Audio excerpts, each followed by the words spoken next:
So one of the questions I'm often asked is how much deposit do you actually need to get into a home? You'll have probably heard quite a lot about this in the media recently with the government's proposed scheme that will come into place in January 2020, where they'll be helping borrowers who don't have a 20% deposit get into the market. It's a bit early to clarify exactly how that'll work, and I'll update you as soon as that information is available. But at the moment, you don't need a 20% deposit to get into the market, although it's fantastic if you've got it. There are a couple of ranges between having the full 20% and having the absolute minimum. Across that range, it has an impact on how much you'll pay in lender's mortgage insurance and also the interest rate that you'll end up paying. So the easiest way to explain the differences is to look at an example. So I've picked a property costing $450,000 in Queensland. Purchasers are first home buyers who qualify for the first homeowner's stamp duty concessions, so they won't pay stamp duty, although there will be some other government fees. And for the purposes of this, I've ignored the first homeowner's grant because that can distort the figures a little bit. So if we were looking at a full 20% deposit, once you've allowed for the government fees of around $1,400, some bank application fees, conveyancing, your first home buyer to purchase with an 80% loan is going to need to have funds to contribute of around $94,000. If you don't have access to a family guarantee or some other similar structure to help you, that's a pretty big target for your average first home buyer to reach. Looking at the next option sort of up the line, where borrowers have got a 10% deposit, so we're looking at a base loan of 90%, your first home buyer will still need to have around $49,000 to cover the purchase. So that actually works out at closer to 11% of the purchase price. Lender's mortgage insurance at that purchase level will be around $8,500, and lending rates are still pretty competitive up to that 90% base loan. So you should be looking at a home loan with a 3 in front of it, although it'll probably be a fairly high 3. There's an interim step that many lenders offer where you can go to a 95% loan, including lender's mortgage insurance. It's a bit of a backward calculation to get to how much the loan will be, depending on the different lenders, because lender's mortgage insurance varies across them.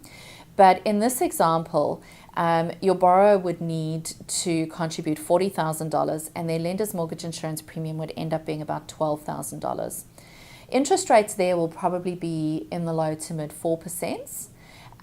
So you will be paying a little bit more over the life of the loan.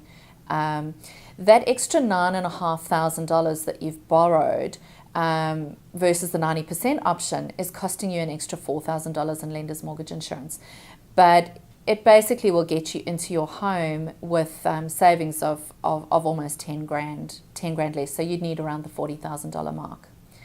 If we then go to the maximum lend available, so this is the very minimum deposit that you need to get into a property, we'd be looking at lending products that are a 95% loan plus lender's mortgage insurance on top of it. And this is generally capped at 98% overall. You typically need to have a very strong employment history and very strong servicing to qualify for these loans because they are higher risk, and there are a few lenders who offer them, some at substantially higher rates than others. But to give you an idea of what it would look like, at a 95% plus LMI loan, you would be needing to contribute around $30,000, but your mortgage insurance premium is around about $15,500, and you'd potentially be paying an interest rate in the mid 5%.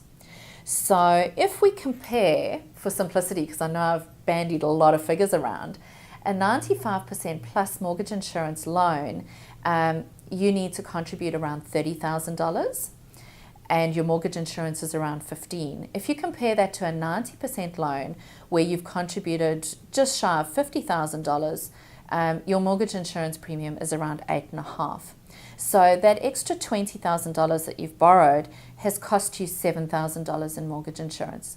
if you believe you're buying in a rising market and you're really desperate to get in, you need to weigh up the cost of the extra mortgage insurance and the higher rate you'll be paying versus saving a little bit longer to try and get closer to the 90% mark so that you have lower interest rates on an ongoing basis. As you can tell, there's quite a lot of complexity in all of these different options on top of the extra complexity of buying a home. This is an area that we work through with our first home buyers to help them understand how it pertains to them, how it fits with their borrowing capacity, and also what they really need to be thinking about in terms of all the extra costs they'll have going into a new home.